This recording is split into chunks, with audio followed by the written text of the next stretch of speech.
Let's talk about Tony Soprano singing Dirty Work by Steely Dan. This 15-second clip has enough irony in it to keep me from ever becoming anemic again. It's ironic in obvious ways, but also in deep thematic ways. The full context for this scene is that in the episode Mr. Ruggiero's Neighborhood, the FBI are cracking down on Tony and his operations, following them and putting a listening device in the house. We see Tony casually driving to Satrial for a meeting with the boys, nonchalantly singing along to Dirty Work by Steely Dan. The reason I feel like this scene strikes such a deep chord in me is because I see Tony as such a walking contradiction. The phrase dirty work carries a few different meanings. The song itself is describing pursuing an affair with a married person as dirty work. Tony has multiple affairs throughout his marriage to Carmela. Tony is a mobster and a sanitation expert. Both are two different kinds of dirty work. Tony even speaks about physical dirty work in this episode when his water heater floods his house, which the FBI foolishly mistake for mob talk about wet work. Tony's maid Liliana and her husband Stasiu are Polish immigrants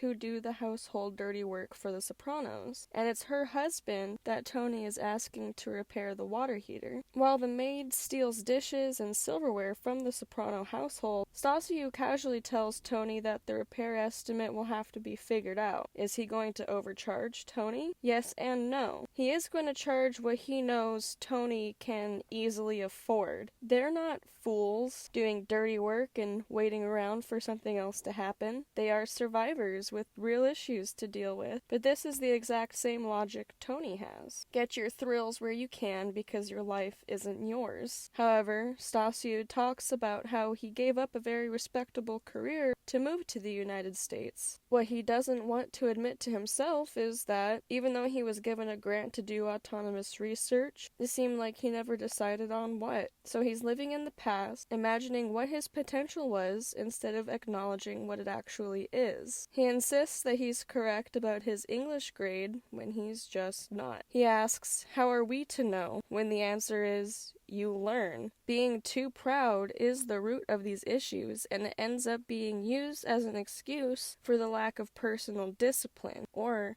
laziness. In the song, the lyrics go, "I'm a fool to do your dirty work.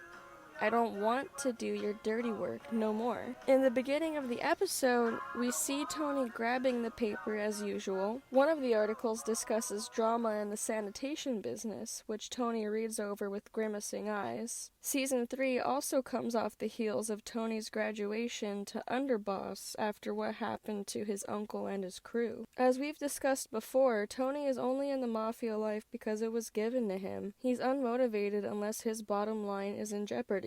He's looking ahead, but just barely, only seeing the end is near. He put himself in a position in life where, by the time he starts to feel personally affected by his own choices, it's too late to start over without serious consequences. This is where the question of moral preservation versus the reality of life come to play, and why generally people see selflessness as the ultimate virtue. It's why Tony's mother sees herself as a martyr, and why she gives herself permission to treat people so horribly. But it's also why Patsy decides not to shoot Tony when he's at his house. Patsy is a devastated, drunk man who knows the truth behind his twin's murder, but he's also a wise man who knows when to cut his losses. At some point, trying to correct a perceived wrong just ends up causing more issues than you already had. So the only real right thing to do is to lean in what you've created. The question of character is whether or not you feel like you have the right to act bitter and abusive towards others over how your life played out. At some point in life, you may realize what you're doing is not working for you. At that point,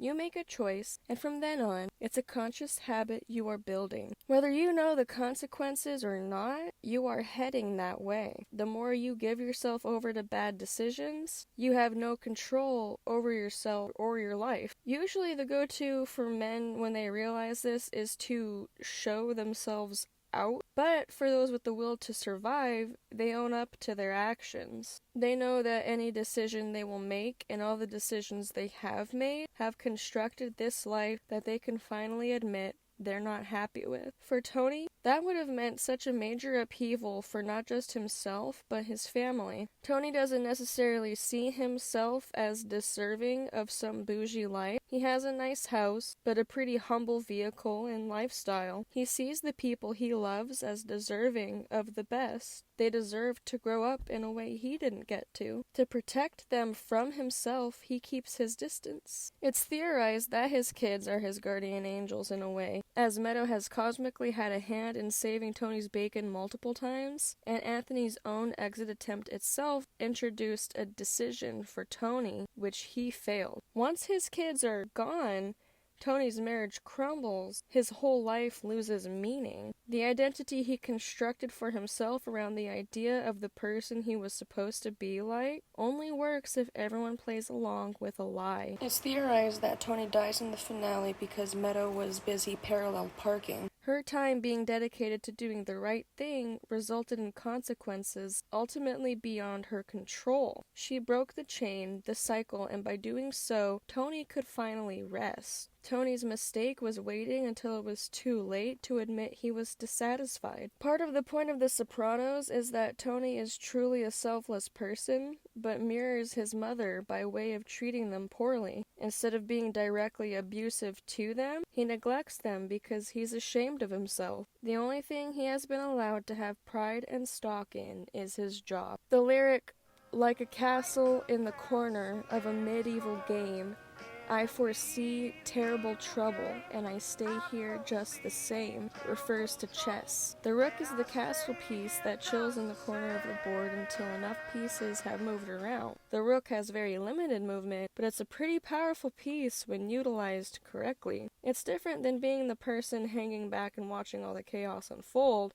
That would be an audience member. Think of it like being in a play or a dance. It's choreographed and scripted. You don't just know that the trouble is coming, you stay because you know what the trouble is. That's bravery. But what is bravery in the face of trouble you created for yourself? Is it commendable? We do celebrate people who pull themselves out of holes they dug. What does that say about how we view unnecessary struggles? Do we respect the same bootstraps mentality when someone succeeds without having to hit a rock bottom first? The fact is, we do so implicitly that some recipients of that respect take it for granted. So much so, to the point of rejection. Some people can't give their lives meaning without the idea of suffering. And it creates an infinite victim complex that serves to maintain the image of inferiority. Somewhere along the line, they started to believe that pathetic people get praised and loved the most, when the reality is that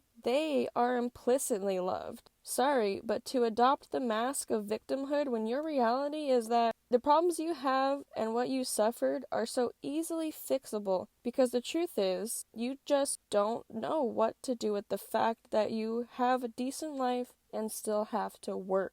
The people who are actually suffering are hearing this and nodding along because they hear you and see you every day, and they wish they could complain about what you center your life around. You can do so much more with your life than waste your days complaining about the little things, making yourself work harder for nothing when your precious brain power can be used for good. Just change the clock in your cars, people. Quit thinking it's easier to memorize a formula just to tell the time in your car. So what do you feel like you're watching in your life? Are you planning your next move? Do you have a plan? Or is it checkmate?